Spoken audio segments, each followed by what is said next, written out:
Esta simulação do maremoto de Lisboa de 1755 indica que ele mexeu com as águas do Oceano Atlântico de norte a sul, da Groenlândia à Antártica.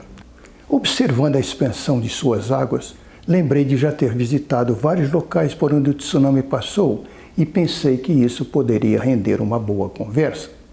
Não sobre os efeitos que o tsunami ocasionou, mas sim sobre fatos científicos e históricos observados na Groenlândia, na Islândia, em Açores, em Fernando de Noronha, em Ascensão, em Trindade e finalizo não com outra ilha, mas com o continente antártico.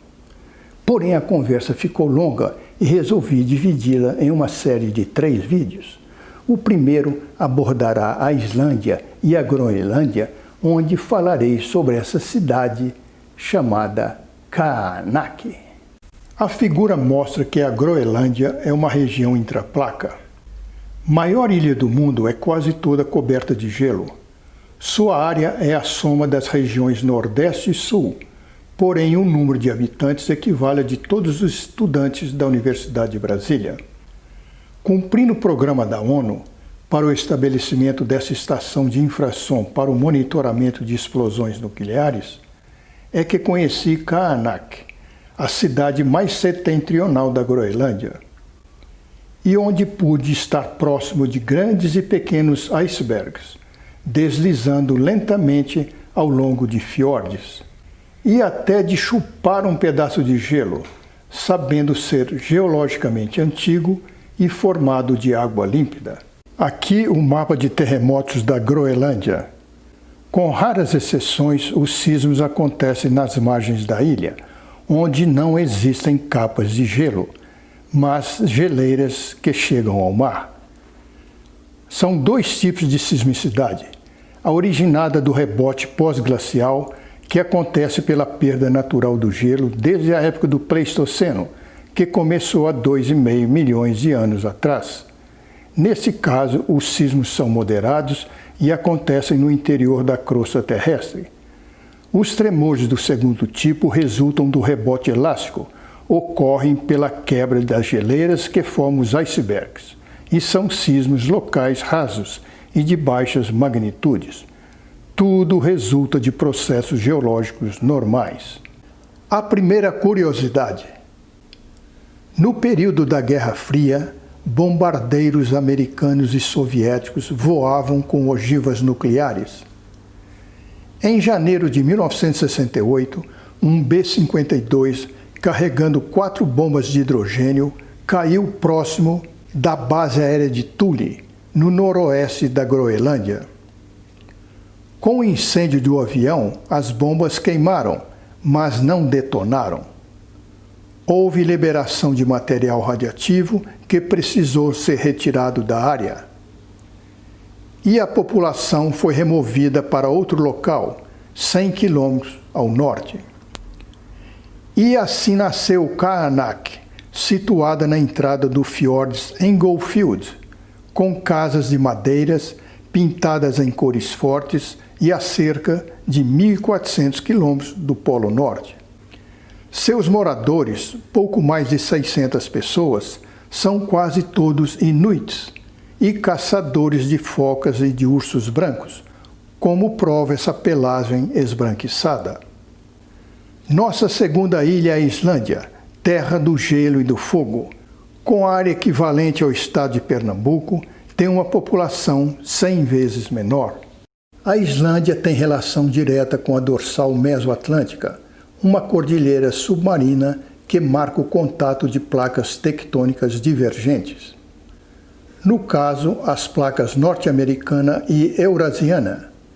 É pela dorsal submarina que o magma ascende das profundezas para formar o fundo do Atlântico e algumas ilhas, como a Islândia, país pequeno com muitos terremotos e 30 vulcões ativos, com média de uma erupção a cada 5 anos. Falaremos de 2, o Laki e este outro de nome impronunciável. Em 8 de junho de 1783, a Terra se abriu em longas fissuras, seguidas de tremores de terra, derrames de lavas, lançamento de cinzas, gases e fumaças. Lavas engoliram casas, plantações e pessoas. A atividade perdurou por 8 meses e cerca de 14 quilômetros cúbicos de material vulcânico cobriu a superfície do terreno. A comida escasseou e a fome se espalhou, matando quase 10 mil pessoas, então 1/5 da população da Islândia. Ventos carregaram toneladas de dióxido de enxofre em direção à Europa, ocasionando doenças, afetando a agricultura e o clima do hemisfério norte. A erupção do Laki matou milhares de pessoas em todo o mundo. Outro caso foi esse vulcão de nome difícil, situado na montanha ao fundo. Em março de 2010, ele colocou no ar enorme volume de material, como mostra o quadro. Cinzas invadiram casas, cobriram plantações e o derretimento do gelo produziu inundações. Na Europa, voos comerciais e de cargas foram suspensos. Os prejuízos alcançaram 5 bilhões de dólares.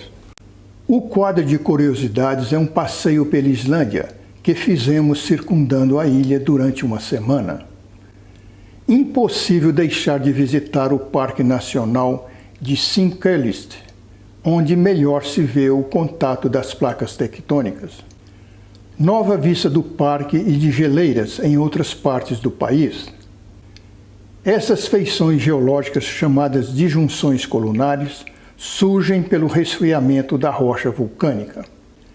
Além de Spa, a Lagoa Azul é também fonte geotérmica.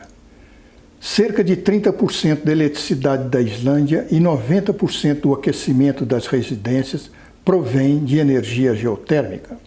Um passeio dentro da cratera de um vulcão, cuja última erupção foi há 4.000 anos. Após caminhar 3 quilômetros, chega-se à cratera dos Três Picos, o mais alto com 30 metros. No topo existe uma abertura, entrada para uma abóbada com formato de garrafa e 120 metros de profundidade. A descida é feita em uma plataforma semiaberta, presa por cabos de aço. O fundo, com cerca de 350 metros quadrados, é úmido e um pouco frio. A beleza da cratera é o interior colorido e seu enorme tamanho, pois lá caberiam 2 estátuas do Cristo Redentor. Em um vulcão comum, isso seria uma espécie de câmara magmática, por onde o magma sai para se tornar lava na superfície. Depois o material de subsuperfície esfria, solidifica e não deixa vazios. E o que aconteceu com esse vulcão? Qual a razão do enorme buraco? A explicação recebida é que apenas uma parte do magma se solidificou nas paredes e a outra recuou para as profundezas da Terra.